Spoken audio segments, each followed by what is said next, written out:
பல்லாயிரம் வருஷத்துக்கு முன்னாடி டைனோசர் என்கிற இனம் விண்கல் தாக்கி அந்த இனமே அழிஞ்சதா சரித்திரம் சொல்லுது, விஞ்ஞானிங்க சொல்றாங்க. நான் சொல்றேன்யா, கொரோனா போல ஒரு கொடிய நோய் தாக்கித்தான் அந்த இனமே அழிஞ்சுது. துயர வாழ்க்கை வாழ்ந்து கஷ்டப்பட்டு செத்து மடிய இங்கு ஏன் எங்களை படைத்தாய் இறைவா?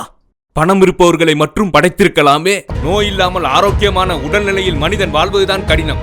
ஆசை என்னும் மோகம் இல்லாமல் வாழ்வதுதான் கடினம். பெண், மண், பொருள், பதவி, போதை, பணம் என்கிற ஆசை என்னும் விஷத்தை ஏற்காமல் வாழ்வதுதான் கடினம். சுயநலம் படைத்த மனிதர்கள் இங்கு இருக்கும் வரை மனிதநேயம் சாகடிக்கப்படுகிறது. ஒரு உயிரை காப்பாற்றாமல் வேடிக்கை பார்ப்பவரே ஜனநாயகத்தின் முதல் எதிரியாவார்கள்.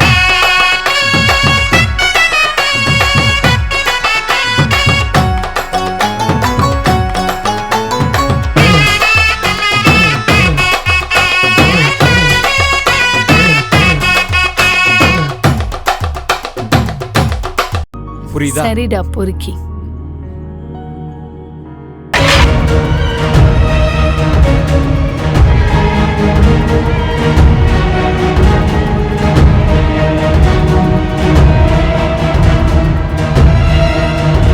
இயற்கை விவசாயம், தோட்ட விவசாயம், நீர் வேளாண்மை, மீன் வளர்ப்பு. காதலனும் சொல்லை நானும் சொல்லவில்லை, சொல்ல வந்த நேரம் காதல் எந்தன் கையில் இல்லை. 3 வேளை சாப்பாடுக்கு உழைக்கிறவன் எப்படி அந்த கொரோனாவை எதிர்கொள்வான்? இன்னைக்கு கொரோனா, நாளைக்கு இதை விட கொடிய நோய்கள் நம்மளை தாக்கி வரும்.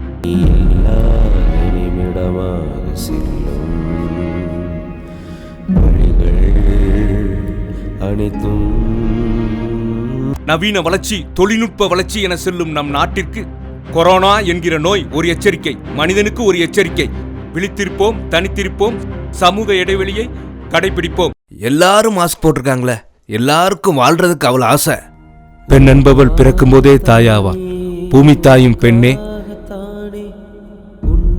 இந்த யுகத்தில் உயிரை உருவாக்குவதும் பெண்ணே.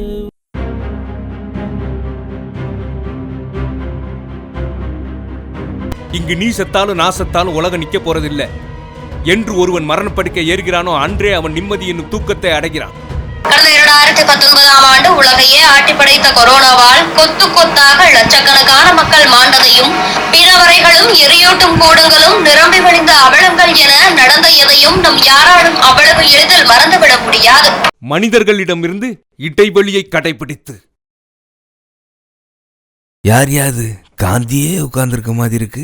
மக்கள் தொகை முதல் பொருளாதாரம் வரை அனைத்தையும் தலைகீழாக புரட்டி போட்டுவிட்டு சென்றது கொரோனா. எனதான் கொரோனா வைரஸ் வீரியம் குறைந்துவிட்டது என்றாலும் இன்னும் சில நாடுகளில் உருமாறிய கொரோனா வைரஸ்கள் தாக்கத்தை ஏற்படுத்துவதாக அவ்வப்போது செய்திகள் வெளியாகி வருவதை நாம் கேட்க நேர்கிறது. மனிதனே, முடிந்துவிட்டு என்று எண்ணாதே. கொரோனா என்கிற நோய் தொடக்கத்தின் ஆரம்பம் என்பதனை மனதில் வைத்துக்கொள். எத்தனை நாட்கள், எத்தனை வருடங்கள் எதிர்ப்பு சக்தியை கண்டுபிடிப்பீர்கள்? பாவத்தை நிறுத்து. இந்த யுகத்தில் ஒரு நாள் மனிதன் இல்லாமல் போக நேரிடும். ஜாக்கிரதை. மீண்டும் ஒரு வைரஸ் தொற்று பரவுகிறது என்னும் செய்தி கதி கலங்க வைக்கிறது. சீனாவில் மீண்டும் சில இடங்களில் புதுவகை வைரஸால் ஊரடங்கு பிறப்பிக்கப்பட்டுள்ளதாக எழுந்துள்ள தகவலினால் மீண்டும் ஒரு ஊரடங்கை மக்கள் எதிர்கொள்ள வேண்டி வருமோ என்ற அச்சம் எழுந்துள்ளது. தற்போது சீனாவில் பரவி வருவதாக கூறப்படும் வைரஸ் ஹியூமன் மெட்டாப்னியூமோ வைரஸ். கோவிட்-19 அறிகுறிகளை போலவே இதற்கும் அறிகுறிகள் இருப்பதாக கூறப்பட்டு வரும் நிலையில் மருந்தை கண்டுபிடிச்சிட்டு தான் ஏன் நோயவே பரப்புறாங்க. செவ்வாய் கிரகத்துல காலை வச்ச மனுஷன்டா இன்னைக்கு வீட்டை விட்டே வெளியே வர முடியாம பண்ணிட்டு பாத்தியா. விரைவில் உலகமெங்கும்